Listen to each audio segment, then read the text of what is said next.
el seminario permanente, Haceres, Saberes, Sentires y Pensares, pues nos da gusto que nos acompañen todos los aquí presentes y recibimos también con mucho afecto, con mucho agradecimiento al doctor Gilberto Herrera Ruiz, senador de la República, que es el encargado de la ponencia del día de hoy, que como ustedes saben es una cada mes en los cuales hemos abordado una diversidad de temas relacionados con la educación desde una óptica de la transversalidad y de la transacademia.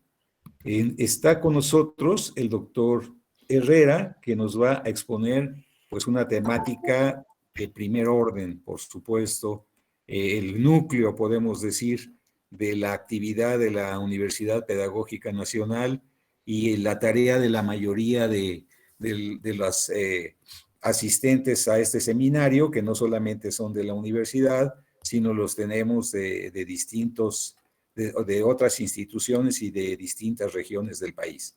Nos da gusto tenerlos con nosotros y el tema nodal que decíamos va a tratar el doctor Herrera es el tema de desafíos de la educación en México. Nada menos ni nada más, ¿no? Así es de que, pues, la doctora Marisol no se va a encontrar hoy con nosotros por algunas actividades que tenía ya programadas y ya no le fue posible llegar por acá, pero bueno, pues sabemos que siempre está al pendiente del seminario y estará también muy interesada en revalorar el tema y también pues poder tener algún contacto con el doctor Herrera para algunas otras actividades más, que nos daría mucho gusto. Doctor, pues para nosotros es un honor tenerlo por aquí y solamente quisiera hacer una breve semblanza de las actividades del doctor que bueno, pues ya ustedes irán viendo la calidad de nuestro ponente de este día. Bueno, el doctor Gilberto Herrera es originario de la Ciudad de México, realizó sus estudios en Ingeniería en Sistemas Electrónicos en el Instituto Tecnológico de Estudios Superiores de Monterrey, donde también se graduó como maestro en Ingeniería Eléctrica en 1989. Realiza igualmente estudios de doctorado en la Academia de Ciencias de Hungría y más tarde una estancia postdoctoral en el Instituto de Ingeniería Mecánica en Tsukuba, Japón. En el año de 1998 ingresa a la Universidad de Querétaro como profesor investigador especializándose en proyectos de modernización de las empresas metalmecánicas de ese estado, lo que le permite obtener el premio ADIAT a la investigación tecnológica 2004. Su segunda línea de investigación es el área de la biotrónica relacionada con la tecnología de invernaderos. Dentro de la Universidad Autónoma de Querétaro, el doctor ha sido coordinador de la maestría en instrumentación y control, coordinador de la unidad de gestión tecnológica y jefe de posgrado de la Facultad de Ingeniería. Ha publicado más de 60 artículos en congresos y revistas y cuenta con registro de derecho de autor, de patentes y de diseños industriales. Fue premiado en 2007 con el Premio de Investigación de la Academia Mexicana de Ciencias. Fue electo rector de la Universidad Autónoma de Querétaro para el periodo 2012-2015, obteniendo su reelección en el cargo de 2015 a 2018. Reconocido luchador social, es elegido en 2018 como candidato al Senado de la República por el partido Morena, obteniendo la primera minoría de su estado. A partir de 2018 solicita licencia al Senado para fungir como coordinador estatal de los programas de desarrollo en el estado de Querétaro. A partir de noviembre de 2020 se reintegra su cargo como senador de la República. Es secretario de la Comisión de Ciencia y Tecnología del Senado de la República e integrante de la Comisión de Administración, de las comisiones de Administración, Economía, Desarrollo y Bienestar Social, Zonas Metropolitanas y Movilidad, Gobernación, Justicia, Recursos Hidráulicos y Educación. Ha presentado diversas iniciativas en su desempeño legislativo en temas variados correspondientes a su formación y amplia experiencia. Doctor, bienvenido a este seminario y le cedemos el uso de la palabra. Pues muchas gracias, profesor, por la presentación y a todos también agradecerles su presencia en un tema que, como lo dijo ya el profesor, pues es de vital importancia para el país. Si no logramos diseñar un modelo educativo de país, este país pues no tendrá futuro en ningún sentido. Entonces, el tema que quiero platicar con ustedes, y yo más que una presentación, quiero verlo como una reunión de trabajo, es precisamente los grandes desafíos educativos que tenemos. Hay que reconocer que no somos un país que a nivel mundial se distingue por nuestra educación que hemos concebido y diseñado, y por lo tanto se necesita una reforma. Pero el asunto es qué vamos a cambiar o qué debemos reformar en ese sentido. Y entonces, pues me gustaría hablar un poquito lo que he visualizado, pero igualmente quiero oír de ustedes su opinión de cuáles son los grandes problemas de la educación en México. O sea, ¿hacia dónde? O sea, si no identificamos y hacemos un diagnóstico de la situación que estamos, pues muy difícil también será el planear y diseñar un modelo educativo ad hoc para nuestra infancia y nuestra población.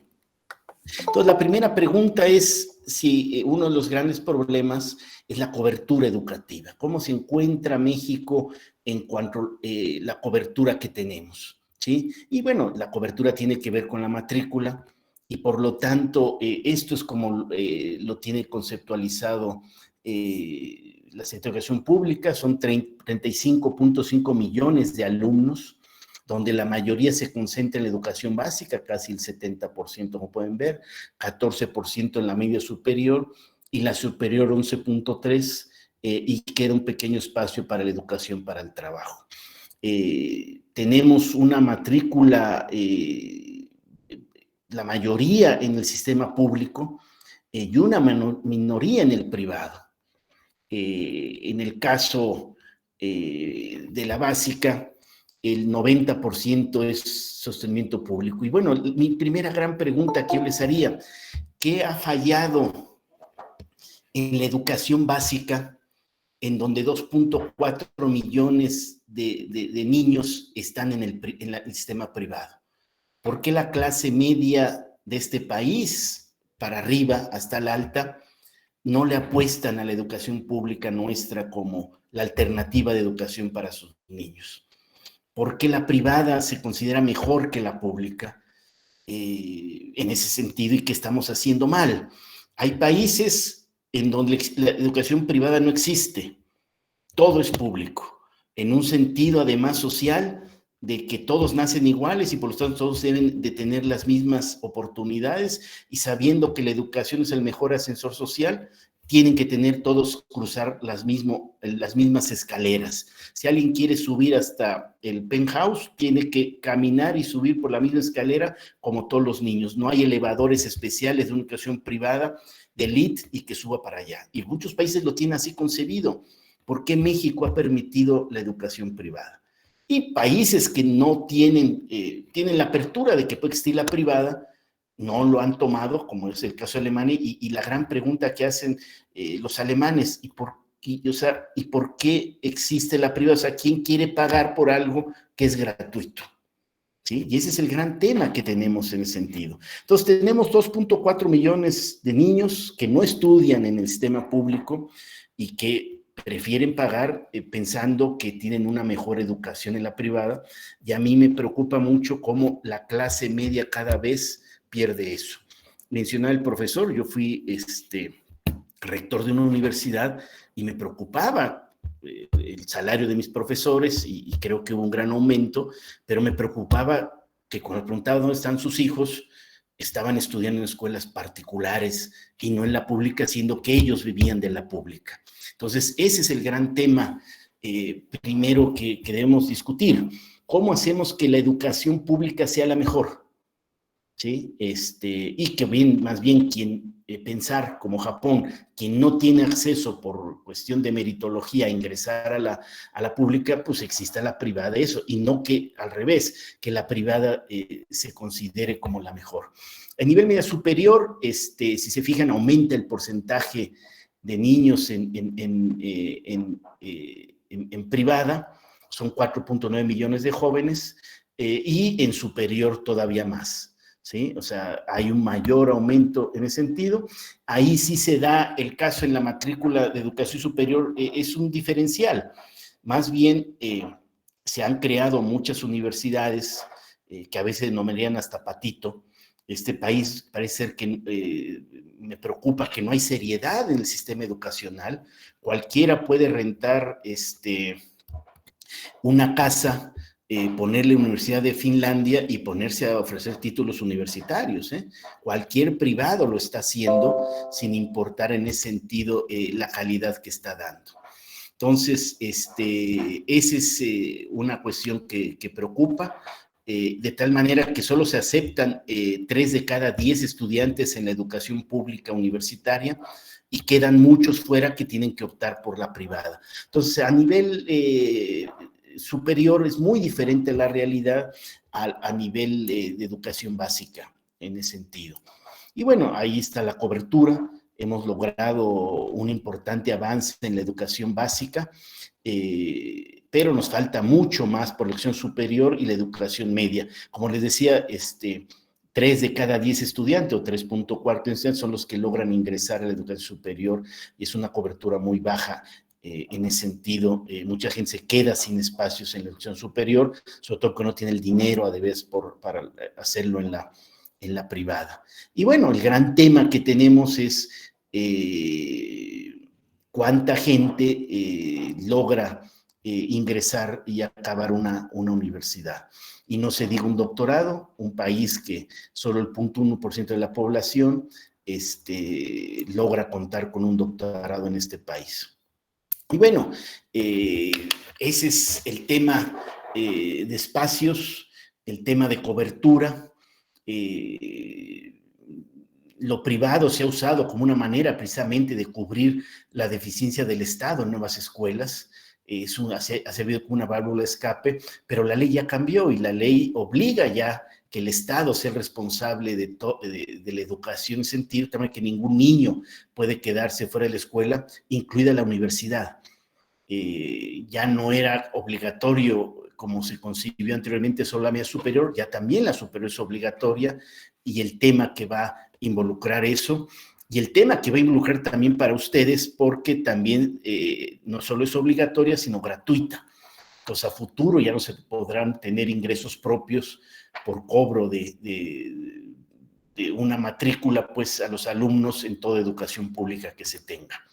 Y bueno, otra pregunta importante es si es un problema de dinero, es un tema presupuestal, la educación en el país. Y esa es una discusión importante. Hay que entender que solamente concluyen la carrera 26 de 100 alumnos, es un dato último. Quiero corroborarlo porque yo tenía otros datos en sentido, pero tomando eso como un referente, asumamos que fueron 26 de 100 alumnos los que acaban, de tal manera que la inversión que se hace en nuestra población, pues se está perdiendo 74 niños que no logran acabar una educación. Y esto es lo que presenta la SEP en ese sentido, ¿sí? De 100 que ingresan a la primaria, solo 95 acaban, se pierden 5 niños, de 95 se pierden 3 ya no aplican a la secundaria y solo acaban 78, se pierden 14, y al manejar la matrícula de ingreso por año, y supongo porque mucha gente vuelve a intentar tratar de volver a aplicar para ingresar y demás, aumenta incluso a más niños que ingresaron en bachillerato en el 2013, ¿sí? Pensando que son de la generación del 2004 que iniciaron la primaria, y bueno, ese dato no es correcto en el sentido de estos 78 que egresaron, ¿cuántos realmente solicitaron su ingreso a bachillerato? Habría que ver esa parte en ese sentido, pero bueno, después del ingreso a bachillerato es donde más se pierden alumnos, y por eso las becas Benito Juárez dedicadas a las prepas. Todo alumno en este país de educación pública se le ha dado un recurso para ello. Ahorita no ahondo porque va a ser un tema que también trataremos ahorita en la plática más adelante. Y de estos 81 que egresan a bachillerato, solo 53 egresan. De esos, muchos ya no aplican a la universidad o no encuentran espacio en la universidad, y cuántos egresan. Y ese es el mapa que nos muestra la SEP en cuanto a la educación de este país, en donde pues lo ideal sería que de 100 niños que ingresan a la primaria, pensaría yo, si fueran cifras de otro país, 80 egresan de la licenciatura y 19 transitan por el aspecto técnico en ese sentido, hablando de otros países. De nosotros, si se fijan, de 100, solo 26 acaban una carrera y 1 ingresan en una carrera técnica, lo cual habla pues del nivel educativo de nuestro país y de la falla que tenemos en ese sentido, y que habrá que encontrar por qué todos esos niños no están llegando a la educación final, o por lo menos la oportunidad en ese sentido que tuvieran. ¿Okay? Entonces, como gasto, México pues está mejor que Polonia y mejor que otros países en ese sentido, y sin embargo no tenemos los resultados que esos países tienen, incluido España, Alemania, Eslovenia y demás, como lo pueden ver ahí. En el sentido, o sea, sí invertimos bastante dinero, pero no estamos logrando una eficiencia en ese sentido, y habrá que ver por qué. Sin embargo, bueno, tampoco somos de los primeros, de tal manera que no sé si es un tema de dinero o de un dinero mal utilizado en ese sentido, y es lo que tendríamos que estar discutiendo en eso. Ahora, también hay que entender en esta capacidad que tenemos como gobierno de dinero que tiene disponible para invertir en educación, salud y todos los temas que tienen que ver con los gobiernos. Recuerden que un gobierno se hace de recursos a través de los impuestos y se hace de recursos a través de sus empresas estatales que pudieran tener en general. De tal manera que el Producto Interno Bruto habla de la riqueza que tiene un país, y de esa riqueza que se produce en el país en un año, cuánto maneja el gobierno en sí. En el caso de México, solo el 25% de esa riqueza queda en manos del gobierno. La demás se fue entre Teléfonos de México, que es privado, entre General Motors, que es privado, y todo lo demás ha sido producto de una privatización enorme que hicimos.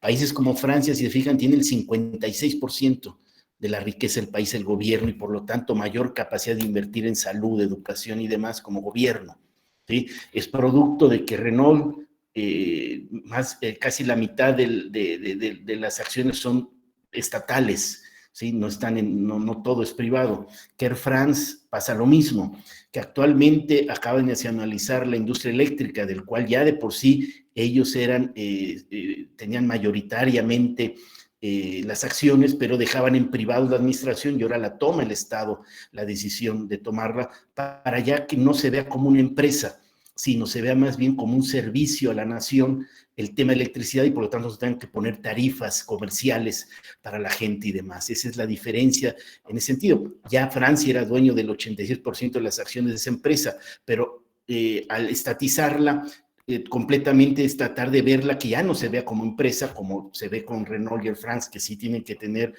por ley un carácter comercial y por lo tanto ser rentables, y por lo tanto no pueden andar dando subsidios ni andar dando boletos gratis y demás, etcétera. Y en cambio Francia cambia eso pues para poder manejar en nuestro sentido. Entonces México tiene poca capacidad porque fuimos un país que muchas de las riquezas de este país que estaba en manos del Estado pues se privatizó. De tal manera que en México de la riqueza el 75% lo tienen los privados. y esa es una realidad que tenemos y por lo tanto la inversión que hablábamos aquí pues no es sencillo para el gobierno de México por estos temas de otras realidades que se están viendo. Incluso Estados Unidos, que es un país totalmente capitalista y pro de la iniciativa privada, de la riqueza total como país, el 41% pertenece al Estado, y no como el caso de México, que exageramos en ese sentido. Y bueno, tenemos también el gran reto donde sí, ustedes no participan, pero deberían de participar, que es la educación rural de este país, que es la Comisión Nacional de Fomento Educativo, donde hay 56,000 escuelas, en un nivel en donde más deuda social tenemos nosotros, que son las zonas de muy alta marginación, y en donde a su vez poca apoyo estamos dando en ese sentido. De tal manera que las carencias son enormes, ¿sí? Háblese de luz eléctrica, de algo básico, como lo vieron, esa es la escuela, o sea, eso que están viendo a las espaldas es la escuela de palitos de carrizo, y en donde pues, el profesor mejor lo hace afuera, porque pues adentro no hay. Y algo debe tener muchas de sus escuelas, condiciones de esas, de las escuelas rurales que son de CONAFE, no las estatales, y que han tenido un alto abandono en ese sentido. Y bueno, ya hablamos de cobertura, ya hablamos de inversión, de capacidad, y la otra pregunta es si es un problema la calidad educativa de este país. Les puedo decir que Cuba invierte menos dinero, ¿sí? De estos dineros que estamos hablando aquí por alumno. Cuba está muy por abajo de México, de Chile y de todos esos en inversión en dólares por alumno, y tiene un sistema educativo de una mejor calidad que el nuestro. Entonces yo no sé si es un tema solo de dinero, si poner más dinero, o qué es lo que deberíamos estar trabajando en ello. Entonces, la calidad, si se fijan, ¿por qué quien logra tener un pequeño ingreso favorable le invierte a la educación privada? Ahí están los resultados, ¿sí? De los exámenes. Si se fijan, solo el 15% es insuficiente en la privada, en este tipo de examen de lenguaje y comunicación, o el 31% en matemáticas, comparado a la comunitaria, donde el 70% reprobó y el 66% reprobó, ¿sí? Ahora, el 2 que le ponen apenas indispensables para que en México no nos sintamos mal, pero en otros países es un nivel reprobatorio, y entonces ya hablaríamos que el 92% de la enseñanza que damos en las escuelas comunitarias pues es totalmente reprobatorio, ¿sí? Igual la multigrado, ¿sí? En general está siendo un fracaso en ese sentido. Entonces, ¿qué estamos haciendo para cambiar esta realidad? ¿Cómo podemos hacer para que no importa el tipo de escuela, tengamos buenos resultados educativos? Y yo creo que es un tema que si la pedagógica nacional no lo pone en la mesa, muy difícilmente podrán pedir lo que están pidiendo en la propuesta que está en el Senado, de autonomía, de un presupuesto mínimo y demás, o de un presupuesto digno además, porque tampoco es tan malo, pero yo pienso que podría ser mejor, etcétera, etcétera, los derechos laborales, todo eso que debe hacerse, si no hay una propuesta de la pedagógica de cómo estas realidades no deben de ser nuestras realidades en la educación pública, que la pública debe ser mejores resultados que la privada. ¿Cómo lo podemos hacer? Creo que es el gran tema. Entonces, miren, este es el caso de un niño, Homero, que estudia la primaria en una comunidad que se llama El Cantoncito, en Pinal de Amoles, aquí en Querétaro, un niño con una gran capacidad, ganas de aprender. Una vez me lo encontré, le puse, siempre me gusta cuando voy a las escuelas preguntarle a los niños, a ver cómo van, a ver, escríbame, ver su ortografía, multiplicaciones, divisiones, ir viendo el nivel académico que se tiene.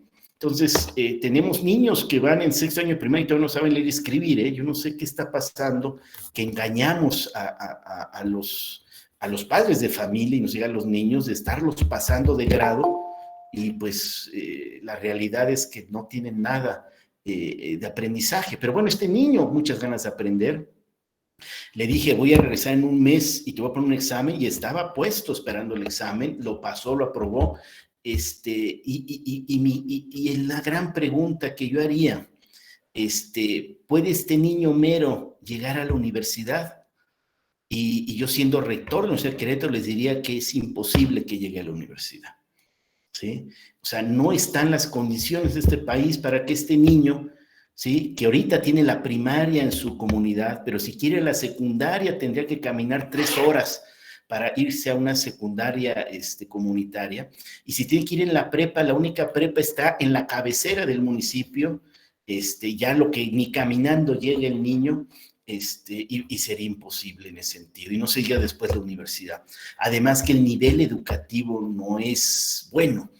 Tiene una maestra que es le llaman LEC, un líder educativo comunitario, que a duras penas acabó la secundaria y se volvió la maestra. Es la niña que está al lado, jovencita, porque no había otro maestro, a la cual le pagan muy poquito, o sea, para que de manera voluntaria esté dando clases en ese sentido. Entonces, tenemos niños con una gran capacidad, como lo tuvimos en su tiempo con Benito Juárez, que venía también de una comunidad y llegó a ser presidente, y niños con un gran don y dote, porque todavía la capacidad mental todavía es aleatoria, es la biología que nos hace que pueden nacer un niño genio en cualquier lugar, pero que todos esos niños con un gran potencial este país los está desperdiciando, porque nunca van a tener la oportunidad, la mayoría de ellos, y me gustaría analizar el caso Hidalgo, usted donde conoce, cuántos de esos niños con una gran capacidad y ganas, además, no solo capacidad, sino ganas, van a poder llegar a una universidad y sacar un título universitario. Ese es el gran tema que este país no puede permitir. Nacemos igual, lo dice la Constitución, sin embargo, si te apellidas Slim y no pongo los apellidos de su estado de ustedes, ¿sí? Si se apellidan, estoy seguro, Sosa, o si se apellidan Chong, o yo no sé, pues ni por la pública pasarán, se irán a las privadas y tienen un futuro muy diferente que los niños que no tienen ese privilegio, porque la Constitución no se está cumpliendo.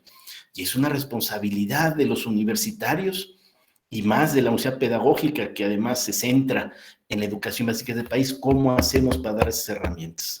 O sea, no va a salir de los políticos, no va a salir ni otro, sino debe salir de las universidades las soluciones a los grandes problemas de este país. No solo ser la conciencia crítica del país, sino además los hacedores de esas grandes soluciones. Entonces yo esperaría oír de la Universidad Pedagógica del Estado de Hidalgo cuál sería su propuesta para que esta realidad que le estoy planteando no exista y qué necesitan para ello, y se verá reflejado en lo que están ustedes pidiendo, como sea pedagógica, la autonomía y demás, etcétera, para poderlo lograr. Así es, yo creo que es donde podemos lograr mejores condiciones de lo que ahorita se está planteando, o sea, pedagógica. Se puede pedir más cuando se analice que todo esto va a funcionar en sentido. Entonces, el gran asunto es cómo lograrlo, y bueno, La Escuela es Nuestra, es un programa del presidente emblemático que está permitiendo pasar de esta escuelita, ¿sí?, de lámina, y donde hace frío, donde el profesor no puede empezar a las 8 porque hace mucho frío, entonces empieza a las 10, pero a las 12 se acaba la escuela, etcétera, etcétera, cambia. Y las comunidades están entrando precisamente a construir sus escuelas, ahí la ven, una escuela como quedó de otra, y con inversiones mínimas, Esta escuela, estos 2 salones que se hicieron, porque está el preescolar y la primaria, se hicieron con 200,000 pesos. Cuando se hizo una escuela, cuando los gobiernos estatales están haciendo con 1,500,000, 2 salones, casi 750,000 pesos cada aula, y esa es la confianza que se está dando en la gente, además de generar dinero en ese sentido. Entonces, ¿cómo lograr que los jóvenes sigan estudiando? No sé qué opinión tengan de los programas de becas. Se habla que mucha de la deserción son problemas económicos. Entonces es un tema de poner dinero y con eso va a ser suficiente. Sin embargo, hay grandes críticas. ¿Hasta dónde está yendo el dinero? A mí me está preocupando, digo, estos son memes y no son cosas reales, pero sí es una realidad, y no sé ustedes cómo lo han visto, del gran problema de drogadicción y alcoholismo que hay desde la secundaria en los jóvenes, secundaria y preparatoria. De tal manera que este dinero que sea en la preparatoria, un gran dinero ya se va a las adicciones que los niños, estos jóvenes han adquirido desde la secundaria, ¿sí? De tal manera que algo tenemos que hacer en ese sentido, y eso es también algo que esperáramos de las universidades, un tema en ese sentido. Y ha aumentado el grado promedio escolar en el país de 9.6, 9.7, 9.9. Esperemos llegar al 10. Se me hace un progreso muy lento, que debe ser mayor. O sea, somos un país con un promedio de secundaria, si se fijan, acabado, pero a su vez con una muy mala calidad de secundaria. INEA, Educación para Adultos, creo yo que igualmente no ha cumplido con la parte de calidad, como muchas ofertas de escuelas que dicen que en 3 meses saca uno la prepa y demás. Entonces, nos hemos ido por este error que hemos tenido heredado por los españoles de los títulos nobiliarios, ¿sí? Entonces, necesito tener el título de prepa, el título de secundaria, aunque no sepa nada. Ese es el asunto que también tenemos que hablar. Y bueno, también las becas para los que no estudian ni trabajan, los ninis, si es adecuado o no, en general. Y bueno, la inversión, como le decía, el Producto Bruto que tenemos podría aumentarse, pero no sé si eso va a dar una realidad de un cambio general si no sabemos cómo lograr que, les digo, un niño que estudia en esa escuelita tenga garantizado que existe la calidad y las condiciones económicas para llegar a la universidad si así él lo desea y tiene la capacidad para hacerlo. Ese es el gran tema, yo creo que pongo sobre la mesa, y pues lo que necesitamos hacer en ese sentido. Y yo aquí dejaría la plática, maestros, porque me gustaría más oírlos a ustedes en ese sentido. O sea, quiero aprovechar, les digo, esta reunión. Querétaro me cerró la opción de hablar con mis profesores, de hablar con los normalistas de aquí para lo que les pongo, pero Hidalgo es un estado hermano con una realidad igual a lo que tenemos en Querétaro, lo que es la realidad de la sierra, lo que es la realidad del semidesierto y la realidad que se vive también en las capitales urbanas en ese sentido. ¿Qué propuesta tiene la UPN para que con los cambios que se plantean cambiemos realmente realidades? ¿Sí? Yo creo que ese es cómo podemos ligar la propuesta que se está en la mesa de la Universidad Pedagógica y qué realidad vamos a cambiar. La autonomía nos dará una mejor formación de los profesores en conciencia y demás para cuando salgan a ser maestros. La autonomía nos permitirá elevar el nivel académico de los maestros, y yo se los pongo claro, maestros, no solamente cuando visito las escuelas, dialogo con los alumnos, dialogo con el maestro, y muchos maestros salidos de la Universidad Pedagógica Nacional de Querétaro no saben casi nada, y por lo tanto, pues, ¿qué conocimiento van a transmitir si no tienen ni el conocimiento? Y mi gran pregunta, ¿cómo es que acabaron una escuela, una formación de normalistas y no manejen lo básico que deben manejar a su vez para después ser maestros? Olvídense de la cuestión pedagógica, el cómo enseñar. Simplemente el tener las herramientas de conocimiento para después transmitirlo. Si no lo tienen, pues ni con las herramientas pedagógicas van a poderlo transmitir. Entonces, esa parte sí me dejó muy preocupado en Querétaro. Le digo, no he podido hablar con las autoridades, pero sí me gustaría saber la realidad de Hidalgo, cómo salen los egresados de cualquier sede que se tenga, si están saliendo con el nivel de conocimientos adecuados de un maestro para poder enseñar matemáticas en la secundaria, biología o la básica o lo que fuera en ese sentido. Y bueno, y aquí dejaría yo, finalizaría mi intervención para pues pasar a las preguntas y la discusión que ustedes tengan a bien el querer comentar. Bueno, muchas gracias, doctor Gilberto. Vamos a iniciar entonces. Creo que el doctor fue pues muy enfático y nos ha puesto en el centro de la discusión, pero de lleno. No le dio vueltas, no esperó a a que nos acomodáramos, sino que de repente nos puso en el lugar donde debemos de ponernos a reflexionar. Iniciamos entonces las preguntas que ustedes tengan, y de ahí, como dice el doctor Herrera, pues él puede ampliar sus explicaciones.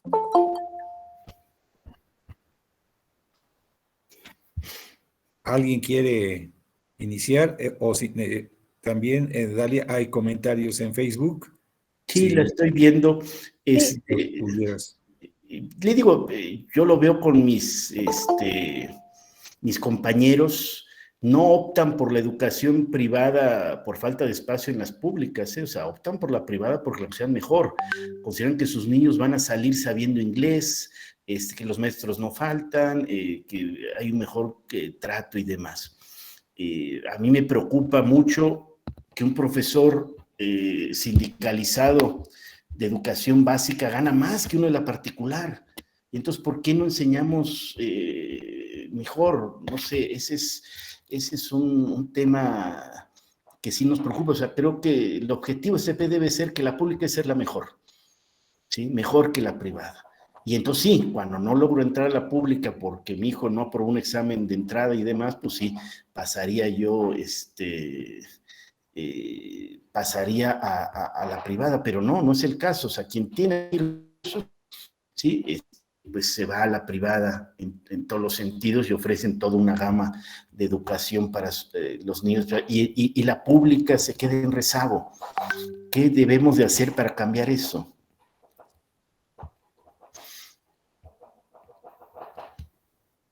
Pues devuelve la pregunta al doctor. Miguel, ahí hay comentarios que te pegué en el chat. Y hay comentarios ahí en el chat, quizá puedas recuperar. Sí, puedes. Si puedes leerlos. Bueno, doctor, tiene varios comentarios en Facebook, ya se los coloqué aquí también, usted los está viendo. Sí. Hay muchas felicitaciones. Gracias. Se opta muchas veces por la educación impartida por los particulares, por la falta de espacio dentro de la educación impartida por el Estado. Las becas no son la solución. Debería ser la inversión en las instalaciones. La doctora Pilar, en Tolimán, las y profesores tratan muy bien a las y los estudiantes con aceptación y desarrollo de su cultura, en lo cual UPN ha contribuido. Sin duda falta retomar todo lo que señalas. Gracias, doctor, y una red para impulsar la lengua otomí. Sí. Creo que ha habido grandes avances, pero sí, yo lo comentaba con el profesor Serna, la Universidad Pedagógica debe ser la mejor universidad de este país, porque es la que forma nuestro ejército. O sea, ya el mundo ya no está, o sea, si ustedes se fijan, todo gobierno quiere hacer de su país un país de mejores ingresos económicos, más rico. Entonces hay países que han logrado eso con base al coloniaje. España, Inglaterra en su momento y demás. Por lo tanto, necesitaban buenos ejércitos. Pero esa época ya se nos acabó, no podemos ir a invadir Guatemala, ni a Belice, o sea, olvídense de esa opción. La otra opción era con la esclavitud, ¿sí? Países con mano de obra gratuita lograron un desarrollo, pero igualmente eso ya se nos fue. Entonces, ahorita los ejércitos son, el conocimiento es lo que está sacando a los países adelante. Entonces, nuestros ejércitos actuales deben ser nuestra población con un nivel educativo alto en todos los sentidos. Y entonces la universidad pedagógica que está formando a quien va a formar esos ejércitos, pues debe ser la universidad más importante del país. Creo que hubo un descuido en ella, por eso yo di la bienvenida a la propuesta, ¿sí? Viéndola en ese sentido, de hacer la universidad pedagógica mejor.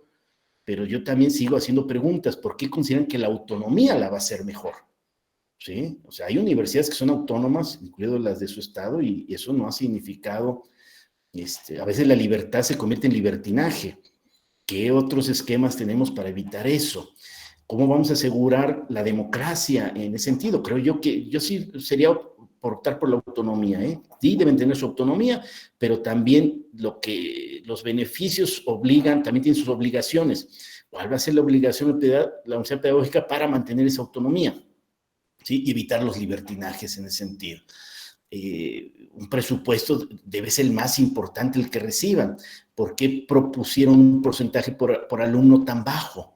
¿De dónde salió ese numerito? ¿Sí? En ese sentido que estamos, o sea, nuestros profesores deben ser los mejores que podamos tener. Y entonces, en ese sentido, adelante. De hecho, nos colocan en el centro de los cuestionamientos. Gracias. La educación pública en México es muy potente, sí, aunque enfrenta condiciones estructurales que hay que resolver. Exacto. No es de profesor, sino de administración sin corrupción. CONAF es un ejemplo de despilfarro y corrupción. No sé, habrá que sentarnos en ese sentido, y bueno, hablar por lo menos de la universidad pedagógica, ¿sí? Que es la que nos incumbe. ¿Cómo evitamos esas partes? O sea, si damos la autonomía, ¿cómo podemos responderle a la sociedad que cada peso que se invierte en una pedagógica es un peso excelentemente invertido? ¿Qué indicadores le vamos a poner al respecto? Y yo ya hablé que los indicadores de la educación de este país son muy, muy bajos, comparados incluso a la privada. La privada, ¿qué nos demuestra? Que con menos dinero se pueden hacer muy bien las cosas. Entonces, ¿cómo hacemos que la pública haga con cada peso maravillas? Y nuestros muchachos, o sea, ¿por qué este país no ha decidido que nuestros niños al dejar la primaria salgan con inglés? Que muchos países tienen resuelto eso desde la primaria. ¿Por qué no? O una lengua otomí, una lengua indígena también, para darle valor a nuestras lenguas también locales. O sea, lo que decida cada estado en ese sentido, o cada escuela en sentido hacerlo, pero el manejo de otro idioma ejercita una parte del cerebro diferente y tenemos que tratar de enseñarlo hasta por esa parte de ejercicio mental en ese sentido. ¿Sí? Y en ese sentido ir viendo todas las cuestiones ahí. Entonces, sí, yo sí dejaría en ustedes el analizar lo que se propuso en el ajusco del planteamiento de la nueva ley orgánica de la universidad pedagógica y si es suficiente o no, pero a su vez, ¿qué resultados vamos a obtener si se aprobara? Sí, creo que hay que ver eso, sobre todo basarnos en lo que estamos poniendo ahí en ese sentido. Y me ponen también, las becas no son la solución, debería ser la inversión en instalaciones y materiales que deben contar los planteles, así como una gran ética en los docentes, realizar su trabajo en zonas rurales, porque el debe utilizar los saberes. Sí, Antonio Perea Cervino. Sí, es cierto, yo creo que ni las becas ni las instituciones son la solución, creo que es una mezcla de todos, y hay que ver en qué cantidades y demás para eso. Hay países que decidieron pagar por estudiar, ya desaparecieron, porque eran los países socialistas, pero los países socialistas a la gente se le pagaba por estudiar. Entonces, de tal manera que si alguien entraba a la universidad, recibía un salario por ello, similar a si decidían ya no seguir y irse a trabajar de chofer de un camión y demás. O sea, en ese sentido eso. Entonces, habría que ver cómo podríamos hacer. Misael ha levantado la mano, profesor. Misael. Bueno, yo quería comentar que, bueno, sin duda, pues el problema en la educación pues es un hecho, ¿no? A lo mejor hay bajo rendimiento, pero simplemente, bueno, yo quiero pensar que es un síntoma generado por distintos problemas, como que centrarlos a lo mejor en la educación de un docente, de un maestro, pues como que no es por ahí. Yo siento que hay muchas cosas como en la administración, a lo mejor la autonomía nos va a llevar a poder gestionar los recursos para la universidad. ¿Esto a qué nos lleva? Porque, por ejemplo, muchos en la universidad piden becas y no les tocan. A lo mejor la autonomía puede ayudar un poquito a que esos recursos se queden aquí, ¿no? En los estudiantes que la solicitan y que muchos se quedaron fuera. Es también un síntoma, por ejemplo, en las zonas rurales no hay profesores, a lo mejor eso tampoco es culpa de ellos, porque hasta los maestros les dan la plaza y dicen, no, es que no me fui para allá porque me queda muy lejos, yo no quiero ir para allá. Entonces ya no es tanto por eso, sino que también hay maestros que no se quieren ir para allá y los que se quieren ir no hay plazas. Está el problema en Lusicam. todas las trabas que ha habido este año para conseguir una plaza, incluyendo también los requisitos para poder presentar el examen. Pues también es una problemática. Otra cosa es que los maestros, pues ahora sí que en pocas palabras no se mandan solos, ¿no? Tienen que seguir ciertas reglas. Entonces, también en la administración, ahí hay otra cosita. O sea, es un problema generado, más bien es un síntoma ocasionado por muchos problemas que hay en esta organización. La autonomía yo sé que no lo va a solucionar todo, pero a lo mejor por ahí se puede empezar a solucionar algunas cosas. Bueno, eso es desde mi punto de vista. No sé qué opina usted. Sí, yo creo que la autonomía es algo que deben de tener, pero la pregunta es ¿para qué? ¿Para qué la van a usar? Y yo creo que ahí es el tema. Una parte de la autonomía es el autogobierno. Entonces hay que ver si ese autogobierno, si hay o sea, eso va a involucrar una obligación de formar a sus maestros y a sus alumnos maestros y a sus maestros en el tema de ser responsables, a quién van a elegir y demás. Hay universidades públicas que se eligen por democracia, y tú vas a ver que hasta rifan carros el día de la elección de rector, ¿sí? Y se vuelven los mismos vicios de la democracia que podrás ver en los estados, en la compra del voto, la promesa de un tiempo completo o de una plaza si votas por mí, o de que si no votas por él va a haber NAs en ese salón. O sea, esa parte de autogobierno involucra una obligación y cómo la van a manejar. Y por otro lado, también la autonomía involucra la autonomía del uso del recurso, como ustedes deseen. Si va a ser para becas, si va a ser para que ningún estudiante se quede sin estudiar por un problema económico, el pagar las plazas y correctamente a los profesores que trabajen ahí, el mejorar, pero eso también debería estar escrito en el papel como el compromiso en ese sentido.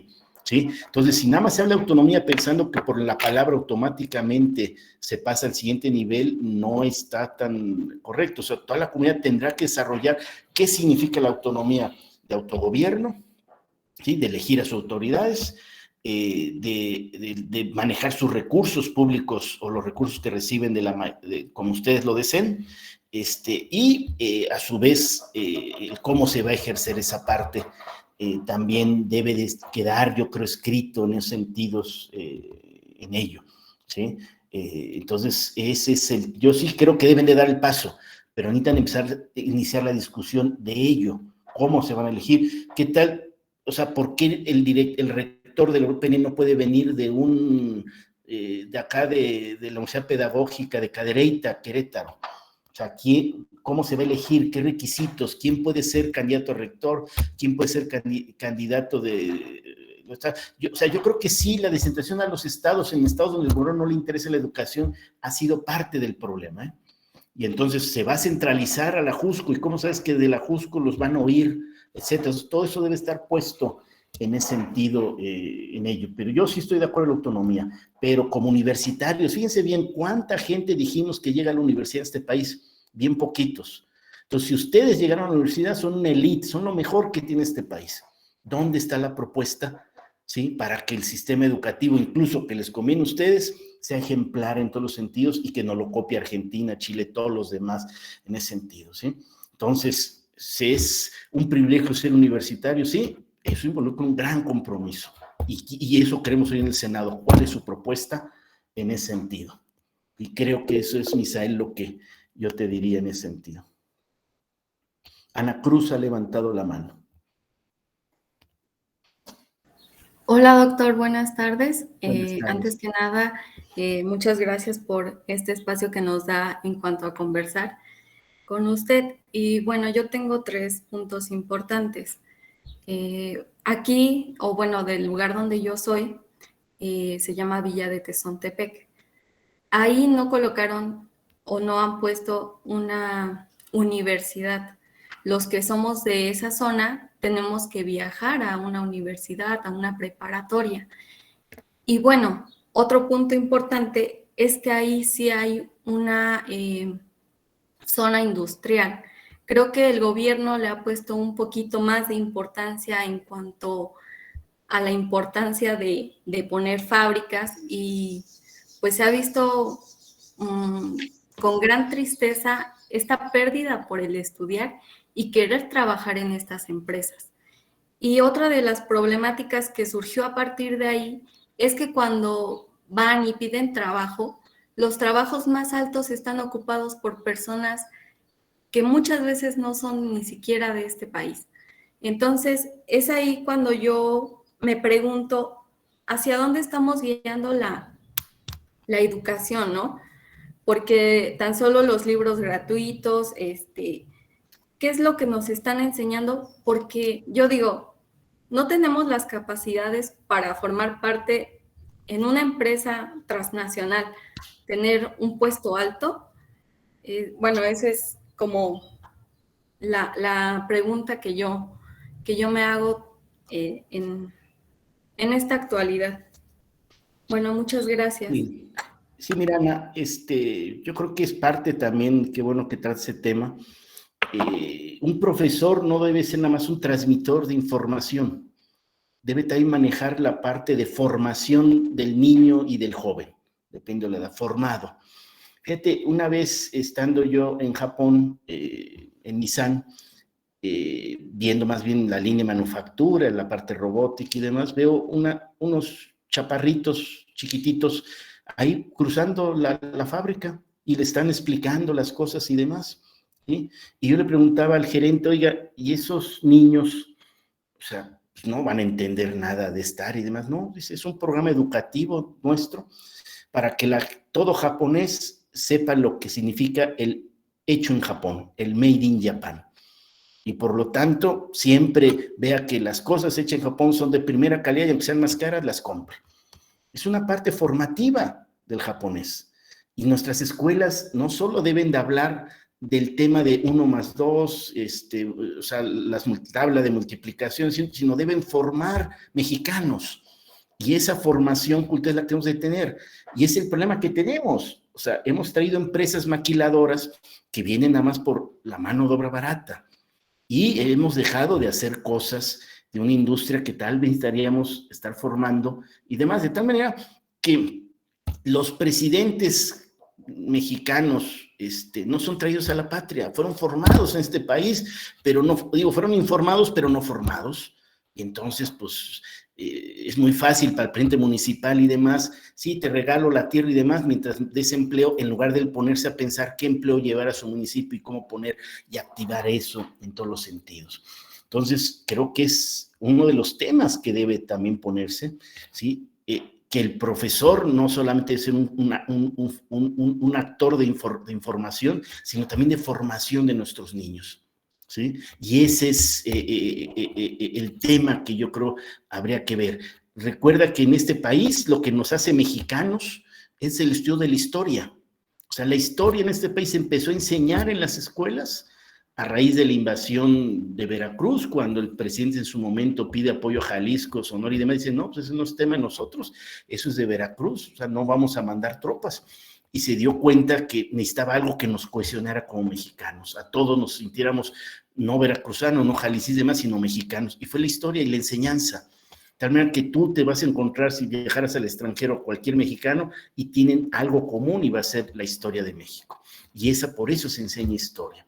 Entonces, ese es el tema que yo creo, la parte formativa, ¿sí? El que también debe de estar metida en nuestros planes de estudio de las universidades pedagógicas y normales de este país, para que todo joven maestro, cuando llegue al aula, no nada más tenga la parte de información necesaria que tenga que saber, sino también la parte formativa para ello.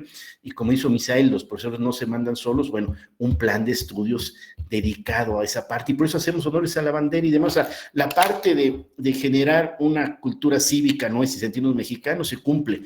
Nos faltan las siguientes etapas, ¿sí? De generar confianza en nuestros niños, de querer lo hecho en México, comprar mexicano, querer el campo, no sé, lo que defina cada gobierno en su momento, pero que pase por los planes de estudios que se van a impartir.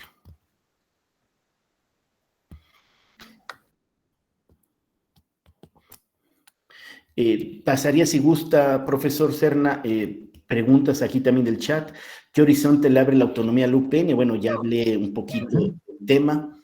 ¿Quién pidió ese presupuesto tan bajo? Pero bueno, pues fueron las autoridades. O sea, yo considero bajo, ¿eh? Tampoco es que sea muy bajo. Yo nada más lo que cuestiono es por qué piden un presupuesto muy por abajo de lo que tiene la UNAM por alumno, lo que tiene la Metropolitana y demás. O sea, yo más bien sería esa pregunta, ¿de dónde sacaron ese número? Cuando creo yo que la universidad más importante del país debe ser la que está formando a nuestros futuros ejércitos, que son los profesores de este país, ¿sí? Que ya vimos la cantidad de millones de niños que tenemos una gran responsabilidad con ellos en ese sentido. Yo nada más dejo la pregunta, no es que sea bajo, es mi opinión personal, pero puede ser que de acuerdo a Hacienda incluso diga es mucho dinero, no sé. Pero doctor, disculpe, entro yo también aquí a la discusión. Sí. Yo siento que hay también una mirada muy corta dentro de la propia universidad, hasta por nuestras propias condiciones que venimos arrastrando. O sea, nos hemos reducido tanto en nuestras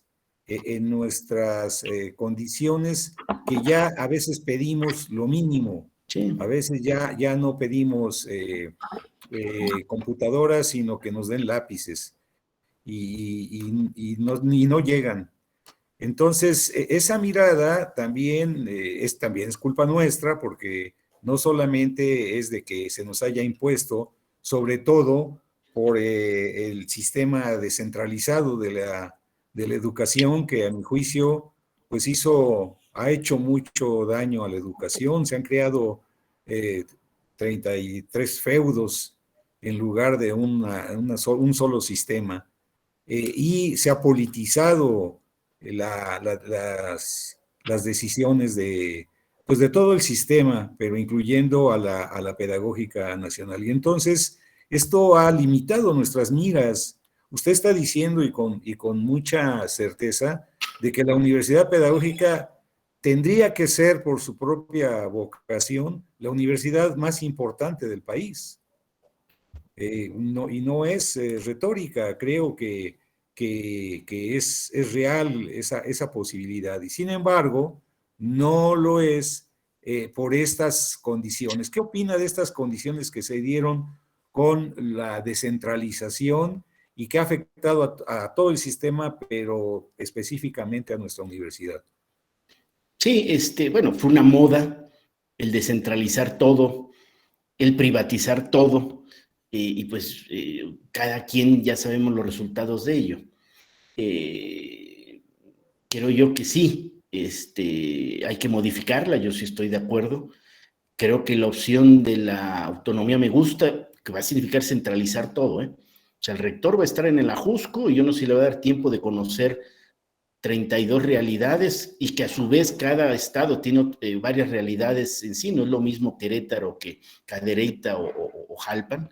Entonces hablamos de muchas más cantidades de eso, entonces habría que diseñar bien esa autonomía en donde igualmente por regiones o estados haya a su vez otras autoridades electas, no designadas, y por lo tanto que tenga la misma capacidad y un presupuesto bien definido en ese sentido. Sí, aquí Carlos Peláez establece las responsabilidades que tienen que haber, reglas claras y académicas para las plazas, lógicos, va a haber autonomía, cuál es la propuesta para defenderla, eso, o sea, todo, y es lo que yo ponía en la mesa, o sea, va a haber autonomía, ¿cómo se va a responder a ello? Que no haya sueldos especiales para directores, o sea, que todo sea ganado también, con una meritología en ese sentido, ¿no? Y Teresa, contar con un uso más amplio abre la posibilidad de contar con una planta con habilidades para docencia e investigación. La autonomía nos instala en el compromiso de la sociedad de autogobernarnos, autorregularnos y responder a la educación. Sí, totalmente de acuerdo.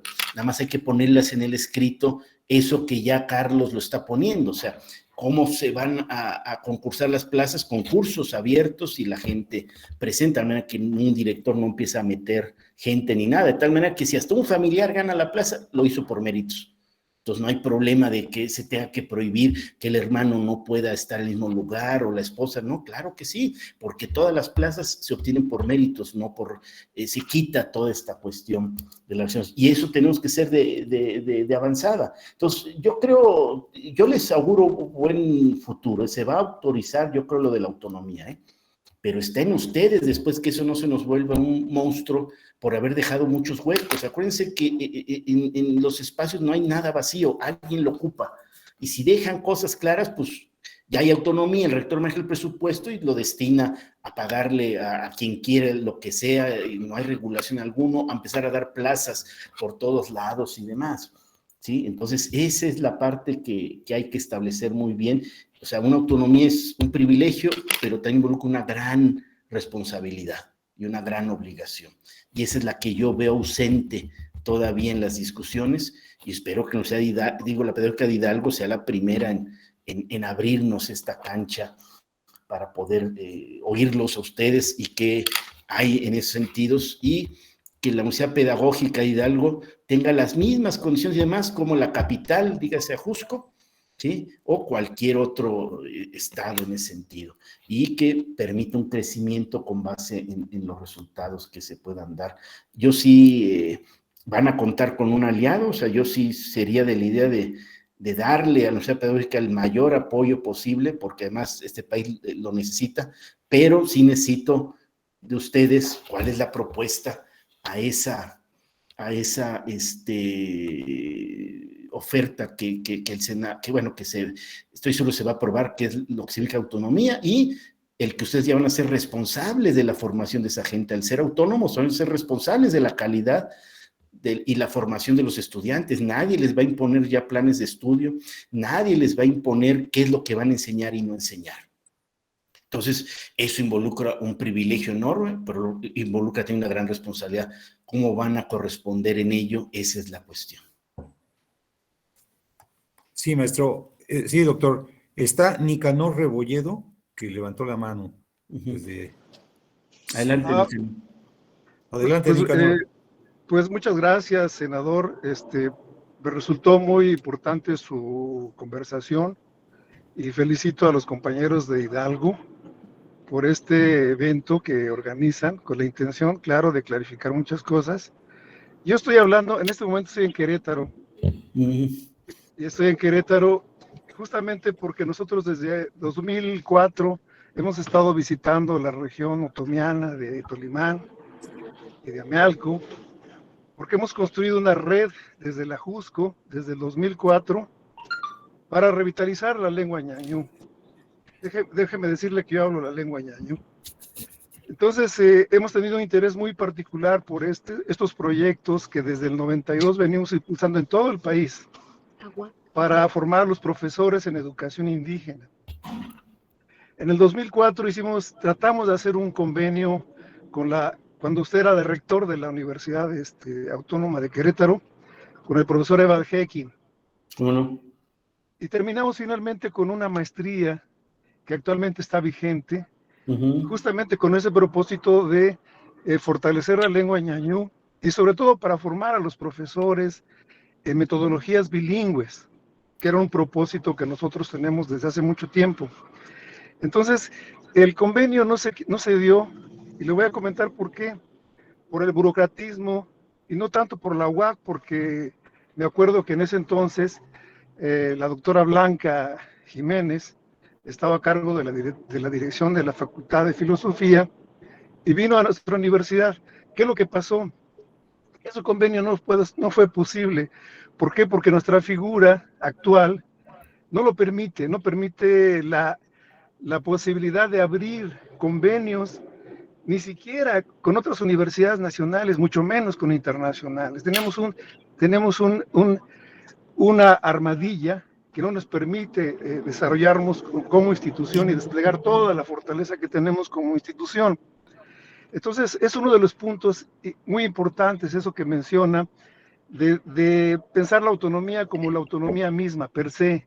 Yo creo que la autonomía tiene que pensarse a partir del propio funcionamiento que ha tenido la universidad, rompiendo con esas estructuras verticales y direcciones unipersonales que no permiten el desarrollo académico de nuestra institución. Yo creo que para mí eso es muy importante.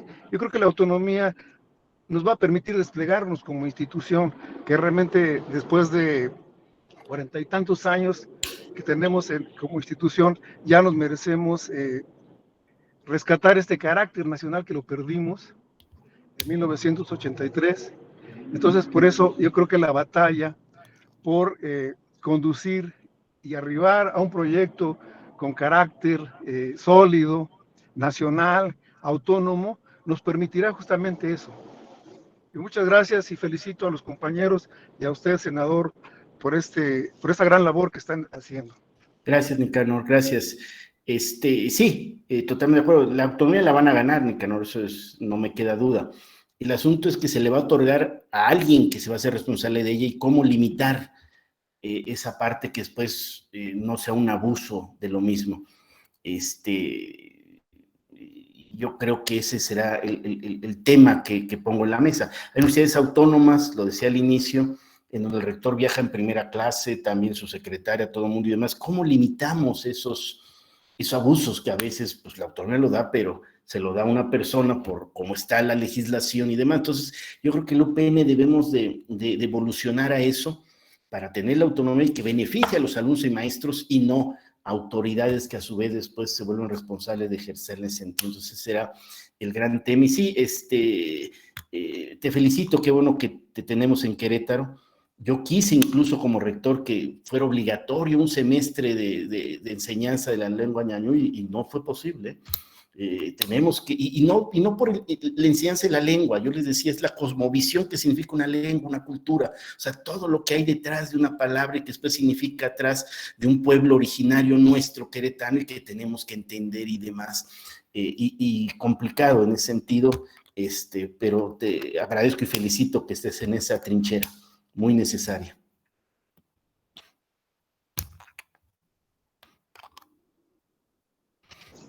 Gracias, Nicanor. Gracias. Me parece que hay más comentarios en Facebook, no sé si lo tenga, doctor. Sí, dice que separen todos los procesos en las unidades mientras se encuentra la transición del UPN a la autonomía, porque eso nos corre en posiciones vulnerables. No conozco bien el tema, pero ojalá después me den detalles. Yo espero que participen en eso. Tienen las puertas abiertas del Senado para ir, escucharlos y ver estos detallitos para que quede un documento de ley orgánica, pues les digo, envidiable a nivel la cultura latinoamericana que todos compartimos. Recuerden que este tema de autonomía no existe en los anglosajones, es un tema muy latinoamericano nuestro y que debemos de seguir mejorando. Entonces, basarnos en errores de otras leyes orgánicas, de otras universidades, cómo podemos pulirlos para presentar algo envidiar en sentido. Otras leyes orgánicas de las universidades están abiertas en páginas, se pueden leer y cómo podemos ponerlas ahí de tal manera que podemos garantizar que ningún estudiante se quede sin estudios por problemas económicos, etcétera. Como decía, aquí hablan, eso signifique si es necesario becas, yo no sé, y lo mismo, se cumplan todas las regulaciones laborables que dignifiquen. Si estamos como profesores formando a otros futuros profesores, la UPN debe ser el ejemplo laboral también para los futuros maestros que a su vez defenderán su parte laboral, que esa sí seguirá descentralizada por un buen rato. Hugo, David Pérez y Nicanor han levantado la mano. Sí, senador, le agradezco mucho. Maestro Serna, también le agradezco mucho pues este espacio. Y uno de los problemas a los que se enfrenta la Universidad Pedagógica en Hidalgo, pues es la personalidad jurídica, ¿no? Que carecemos de ese elemento importante.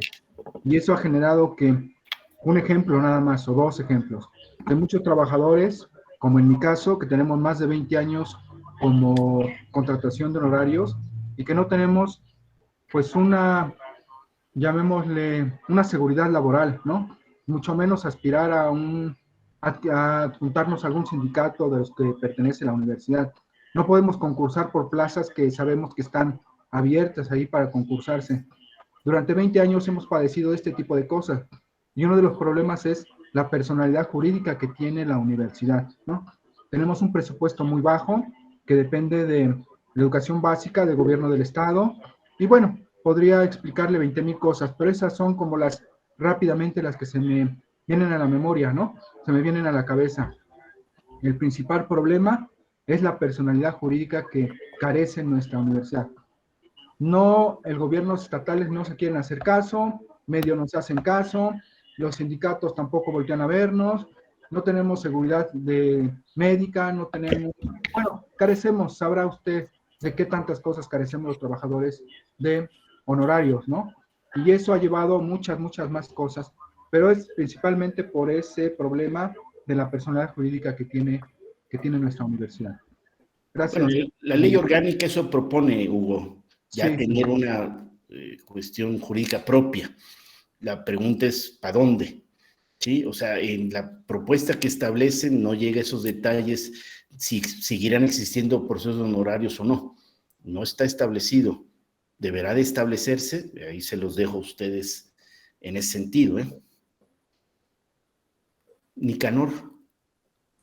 Sí, perdón que vuelva a tomar la palabra. Adelante, Pero yo creo que es un gran reto y el documento que se entrega a ustedes, claramente lo que se propone es tener un consejo académico fuerte porque tenemos que acotar justamente ese carácter unipersonal que pudiera tener la autoridad del rector. Entonces, creo que tener un consejo académico paritario fuerte, que haga dinámica la posibilidad de el despliegue del carácter nacional, eso hará posible una universidad autónoma, ¿no? Pero si tenemos un rector por encima del consejo académico, eso limita mucho las posibilidades que estamos planteando como proyecto académico, ¿no? Sí, me gusta. Entonces creo que le dan el clavo, sí, efectivamente. O sea, efectivamente no queremos tener ni burocracias. Tenemos que dinamizar el carácter académico de la universidad y desplegar esta fortaleza que tiene la universidad que ha creado durante más de 40 años. Tiene mucho que decir, somos la universidad, la única universidad que ha llegado a todos los rincones del país. O sea, de eso no podemos estar regateando. Ha llegado a la selva lacandona, ha llegado a Huachochi, ha llegado hasta el rincón de Huachochi. Aquí en el estado de Querétaro, la Universidad Pedagógica Nacional tiene una importante presencia, es la única universidad que ha atendido a los profesores indígenas en Querétaro, en Hidalgo y en otras regiones importantes. En el estado de Chiapas, la matrícula más importante es la educación indígena, ¿no? Entonces, por eso es que insistimos en este carácter autonómico. Sabemos que la autonomía por sí misma no va a ser posible si no hay una estructura que lo permita, que haga posible esta autonomía. Sí. Pues muchas gracias nuevamente. Sí, Nicanor. Ahí nada más, me gusta lo del consejo, me gusta lo paritario, la parte que veo un poquito difusa es los estudiantes, Nicanor.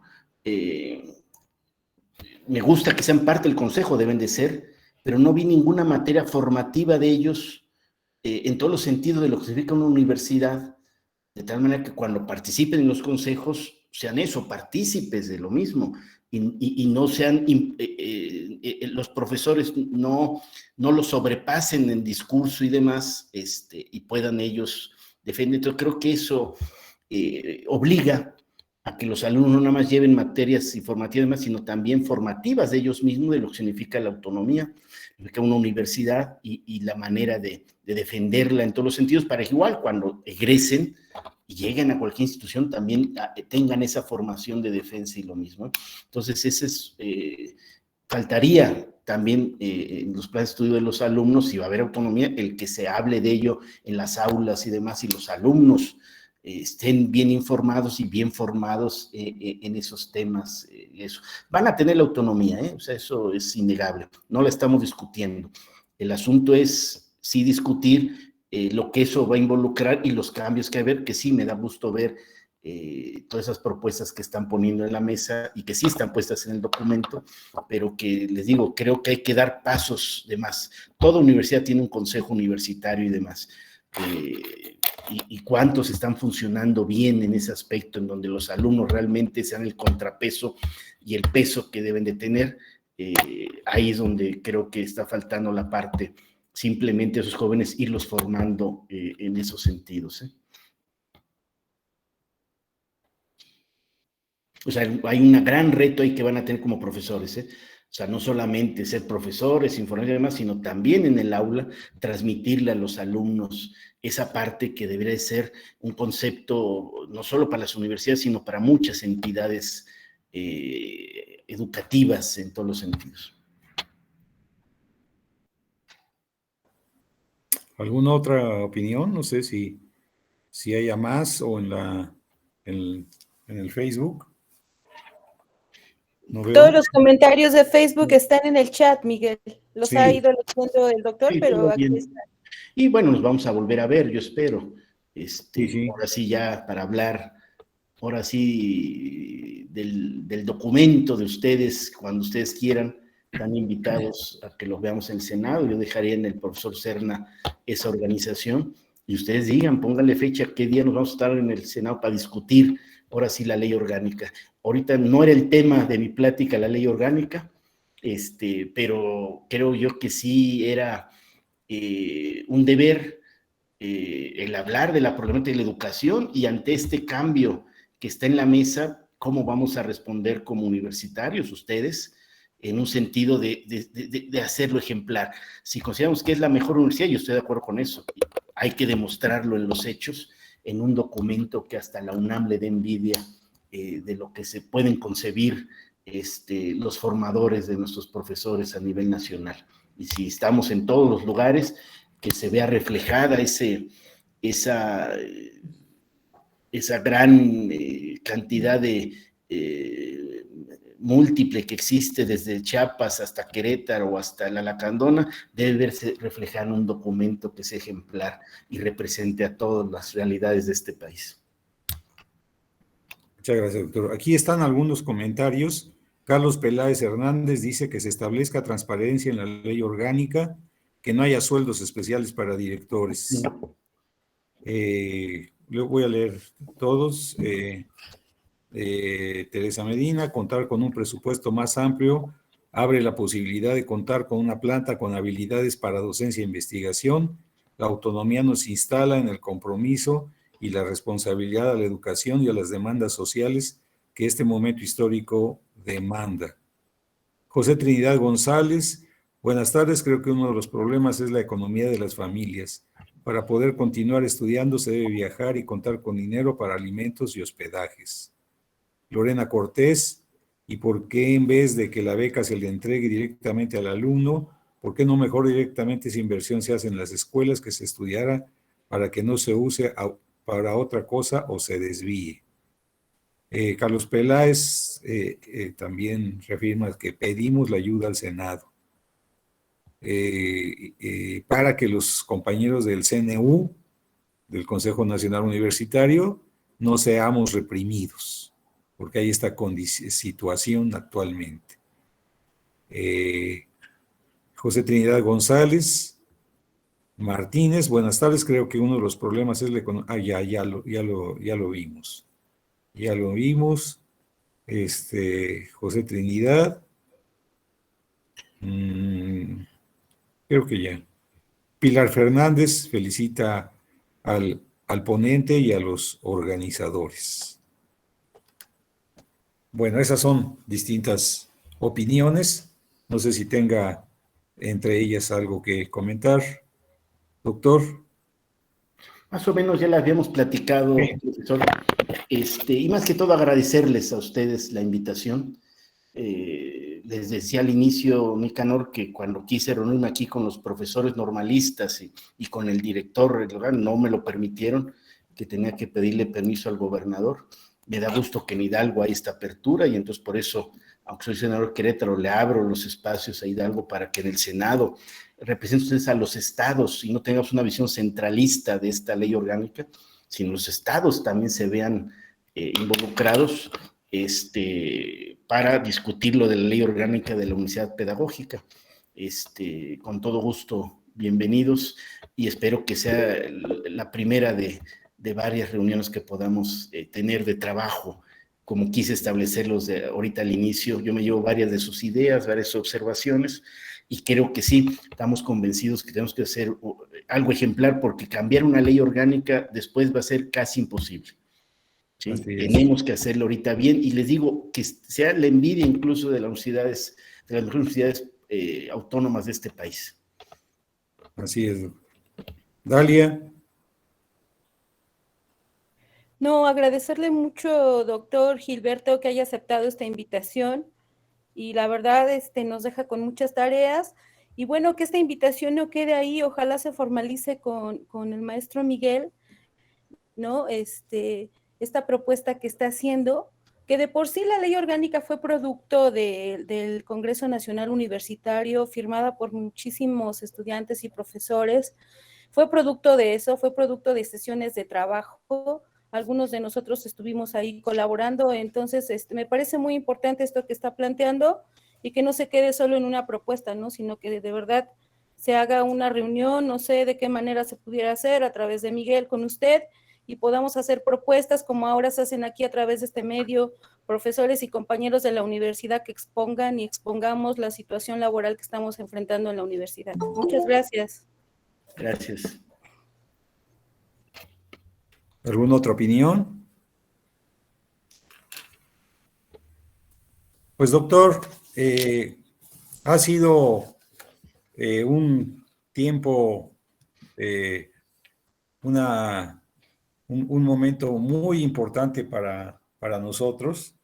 Creo que quienes han participado pueden constatar que este seminario pues ha abierto sus puertas a distintas voces que se han escuchado a través de él, y que han podido introducirnos a temas muy importantes. Pero este es un tema fundamental para todos los educadores, para alumnos, para académicos, para toda la universidad y para la sociedad en general. Yo creo que de aquí, a partir de este momento, con esta invitación que nos hace, que nos extiende, para que podamos acudir al Senado con usted, los grupos interesados en que haya una transformación en la universidad, y lo que pueda llevarse a cabo aquí también en el estado de Hidalgo, pues para nosotros nos llena de aliento en nuestras tareas. Estamos seguros de que la universidad va a cambiar, como está cambiando toda la sociedad, está cambiando la forma de conducir el gobierno. Estamos en un proceso de cambio y transformación que nos va a llevar hacia otros niveles de formación y también de calidad de la educación. Estaremos al pendiente, me pongo en contacto con usted para que podamos establecer esa cita, esa reunión que salió de usted, y que le agradecemos, porque entre más contacto tengamos con nuestros legisladores, mejor podemos avanzar en nuestras tareas. Yo le agradezco, doctor, especialmente pues por haber respondido a nuestra invitación, y le quiero leer, no sé, Dalia, si tienen por ahí la posibilidad de presentar la constancia del doctor. Sí, Miguel, mientras la presento, ahí hay comentarios en el chat. Todavía hay.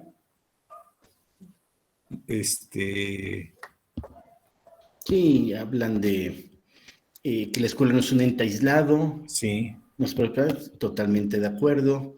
Y quedó un comentario a medias. Si los usos de educación médica tienen problemas, es porque ya no se menciona el por qué. Sí. Y nosotros vamos para ir al Senado, bienvenidos todos los que quieran. incluido Nicanor, aunque sea queretano, bienvenido también, como siempre. Pues muchas gracias. En realidad yo soy avecindado queretano, yo soy hidalguense, soy de Izmiquilpan. Pero bueno, después de 5 años ya eres queretano y por las fechas que No, ya tengo más de 10 años, pues más ya de 10 eres años. queretano, mi estimado. Sí, gracias. Allí estaremos, doctor. Sí, gracias. Con Héctor también. Muy bien. Pues, doctor, mire, la universidad le extiende esta constancia que a la letra dice: Universidad Pedagógica Nacional, Unidad 131 Hidalgo, otorga la presente constancia al doctor Gilberto Herrera Ruiz por impartir la ponencia Desafíos de la Educación en México, realizada en el marco del Seminario Permanente Haceres, Saberes, Sentires y Pensares del proyecto Acercamientos Transdisciplinares de la Educación, las Lenguas y la Diversidad Sociocultural, dirigida a la comunidad universitaria y público en general, modalidad virtual.